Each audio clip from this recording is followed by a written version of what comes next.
Hi everyone, Farmer Joe here, coming at you fresh from the field. I was about to say fresh from the soil, and that's true because today we're going to be looking at 3 things we do to regenerate and maintain our soils here at the farm. Number 1, we feed our soils with high carbon materials. Number 2, we have a diverse rotation including cover crops. And number 3, we use low impact tillage methods. So what is that? Number 1, carbon. The main carbon source we use is wood chips because we live near the city and the tree trimming guys, they love dropping wood chips at our place. And the important thing to understand about whatever you're putting in is that it's either going to be brown or it's going to be green.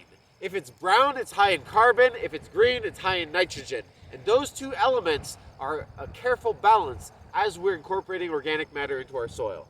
High carbon materials take a long time to break down and stimulate fungal growth. High nitrogen materials break down quickly and stimulate bacterial growth.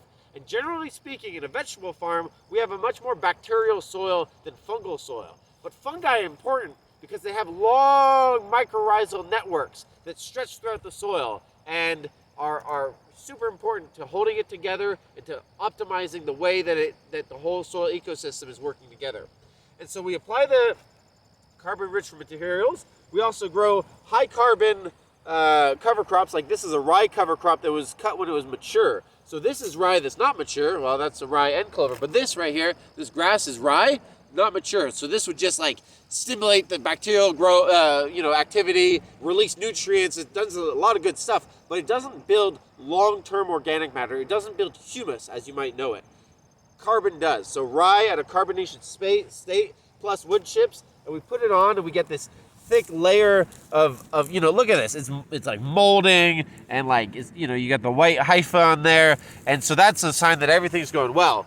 But the problem is that carbon and nitrogen are in competition, so to speak. Not really in competition. What's happening is that the microbiology, they need nitrogen in order to break down the carbon. And so when you put a lot of carbon, if you try planting vegetables, no matter how well you try to fertilize it with nitrogen, it's going to temporarily be tied up because the bacteria and the protozoa and the fungi are binding up that nitrogen as they process the carbon. They're going to release it later, but for now, there's none.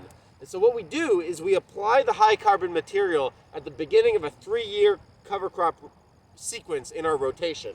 So that's point number 2. We use a diverse rotation. So we have a rotation where in the rotation we've got 3 years of clover, mixed clover and grass cover crop, lots of flowers for the beneficial insects, deep tap roots, and this is hay, but we don't harvest it. This is hay that we chop and drop it there and feed the microbiology. So instead of feeding cows, we're feeding earthworms.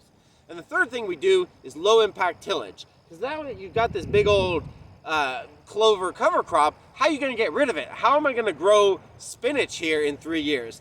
Well, one option would be to plow it, but the problem with plowing is that it messes everything up. It flips those layers over, sending the organic matter down below, bringing up mineral soil, breaking up the mycorrhiza, the fungal, mycelium, and just generally being a bad idea. And so we have a subsoiler that just fluffs up the soil without inverting the layers, which allows us to bring everything back into vegetables without messing up all the good work we've done.